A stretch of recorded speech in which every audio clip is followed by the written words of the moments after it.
Hello viewers, আসসালামু আলাইকুম। Welcome back to my channel Meherima's World. আমি আজকে তোমাদের সাথে শেয়ার করব কিভাবে ঘরেই তোমরা ফুলকো ফুলকো মুচমুচে বেগুনি তৈরি করতে পারো।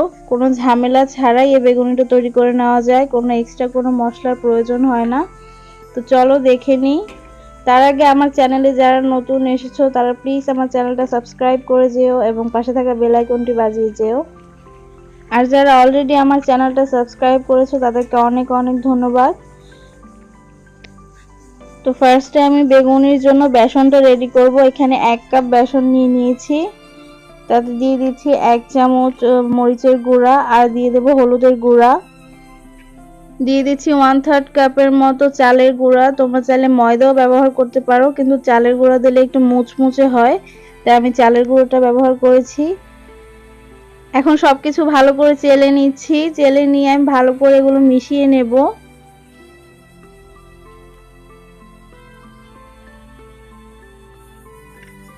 সবকিছু ভালো করে মিশিয়ে নিচ্ছি যাতে কোনো দানা দানা ভাব না থাকে। এখন দিয়ে দিচ্ছি অল্প একটু রসুন বাটা আর দিয়ে দেব হচ্ছে ভাজা জিরের গুঁড়ো। দিয়ে ভালো করে মিক্স করে নিচ্ছি। এবার অল্প অল্প পানি দিয়ে মিশ্রণটা আমি মিশিয়ে নেব। একসাথে বেশি পানি দেওয়া যাবে না, তাহলে হয়তো পাতলা হয়ে যেতে পারে, তাই আমি অল্প অল্প পানি দিয়ে মিশ্রণটা ভালো করে মিশিয়ে নিচ্ছি। আর এখানে ঠান্ডা পানি ব্যবহার করতে হবে, গরম পানি বা কুসুম গরম পানি ব্যবহার করা যাবে না।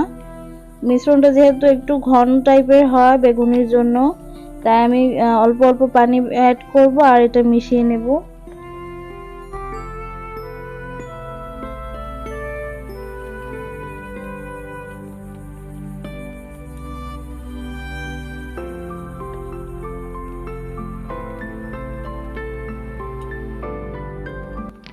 তো এই তো আমার মিশিয়ে নেওয়া হয়ে গিয়েছে। এখন আমি কিছু সময় নিয়ে এটাকে ভালো করে হ্যান্ড উইক্স দিয়ে মিক্স করে নেব।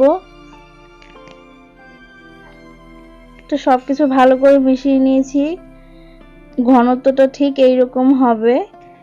এটাকে আমি এখন 20 মিনিটের জন্য রেস্টে রেখে দেব। তার আগে আমি একটা আঙুলের সাহায্যে দেখিয়ে দিচ্ছি তোমাদের ব্যাটারটা কেমন হয়েছে।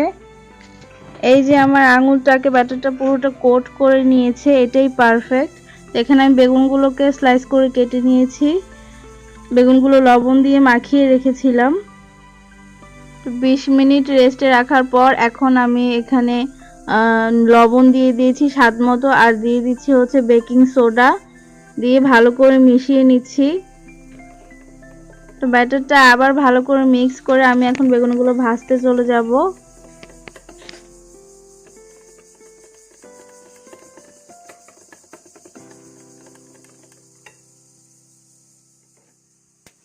চুলায় একটি প্যান বসিয়ে দিয়েছি এবং পর্যাপ্ত পরিমাণে তেল দিয়ে দিয়েছি। তেলটা গরম হয়ে গিয়েছে।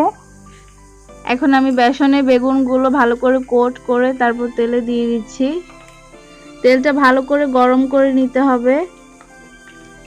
এই অবধি যদি আমার ভিডিওটা তোমাদের কোথাও ভালো লেগে যায় তাহলে আমার ভিডিওটাতে একটা লাইক করে দিও এবং কমেন্টে জানিও তোমাদের কেমন লাগলো।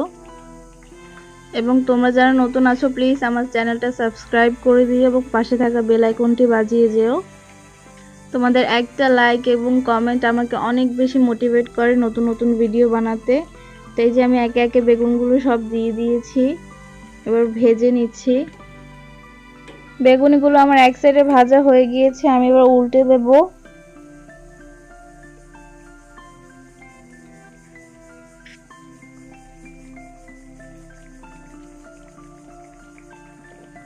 এই তো আমার বেগুনিগুলো ভাজা হয়ে গিয়েছে, এখন আমি তুলে নিচ্ছি।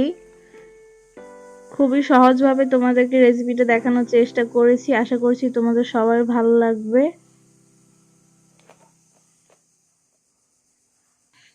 তো এই যে হয়ে গিয়েছে আমার ফুলকো ফুলকো বেগুনি। আমার রেসিপিটা দেখে তোমরাও বাসায় ট্রাই করতে পারো। তো আজকের মতো এখানেই বিদায় নিচ্ছি। দেখা হবে পরবর্তী কোনো ভিডিওতে। সবাই ভালো থেকো, সুস্থ থেকো। আল্লাহ হাফেজ।